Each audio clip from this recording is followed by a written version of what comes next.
Imagine you're standing in a pitch black room, no windows, no doors, just darkness. Then someone lights a single candle. Suddenly, shadows retreat, colors emerge, pathways appear.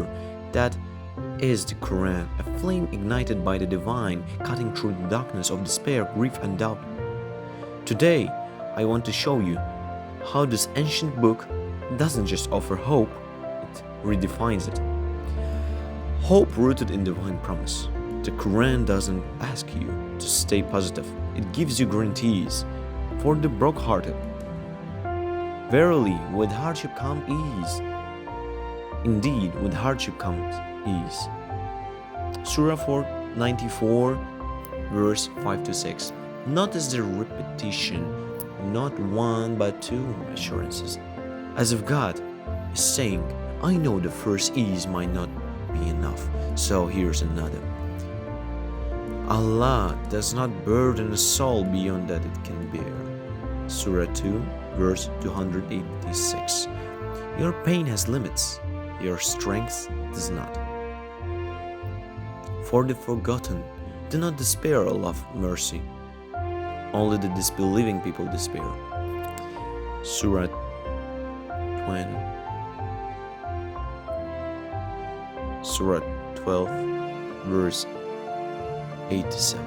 Despair isn't sadness. It's a choice. And Quran refuses to let you choose it. There aren't platitudes. They are contracts from the one who never breaks his word. Stories of hope written in stars. The Quran's greatest hope in its stories. Not of perfection but of redemption. Prophet Yunus, Jonah, swallowed by a whale, trapped in layers of darkness, he cried, there is no God but you, glory be to you, I was wrong. Surah 21, verse 87. The whale spat him onto the shore, forgiven. No matter how deep your ocean, God hears the prayer of the humble. Hajjah, a single mother, lived in the desert with her infant. She ran between hills, desperate for water. Today, millions retrace her steps in Hajj, a testament that God sees your struggling and responds. The well of Zamzam still flows. 4,000 years later, Prophet Ayub, stripped of health, wealth, and family, he whispered, harm has touched me, and you are the most merciful. Surah 21, verse 83. His losses were restored tenfold. And these stories scream you. Darkest chapter is not the end, it's the setup for a miracle. Hope beyond death. The Quran's hope doesn't end at grave, it transcends it. For those who fear death, every soul will taste death, and we test you with good and evil as trials.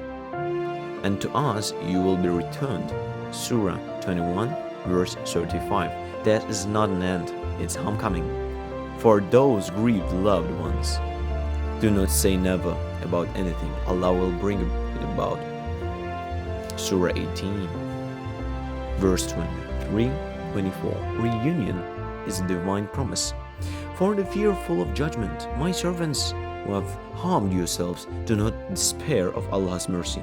Allah forgives all sins. Surah 39, verse 53. The door of repentance is wider than the sky. The Quran doesn't just promise a better tomorrow, it guarantees an eternity of peace for those who hold on. Hope as a weapon. The Quran turned slaves into scholars, orphans into conquerors, and outcasts into legends. How? Bilal ibn Rabah, a tortured slave dragged across scorching sand, gasped one word, Ahad, God is one. He became Islam's first scholar to prayer. his hope broke chains. Khadija, a 40-year-old widow in a patriarchal society, became the Prophet's rock, founding Islam's first dawah. The Quran honored her as the best of women, providing age and gender are no match for faith. Modern heroes think of the refugee who cling to Surah Dua. Your Lord has not abandoned you, nor does he despise you. Surah 93, verse 3. Or the cancer patient reciting Allah is with the patient. Surah 2, verse 153. Your turn to hold the flame. The Quran ends not with a man, but with the plea, say, I seek refuge in the Lord's humankind. Surah 114, verse 1 to 6.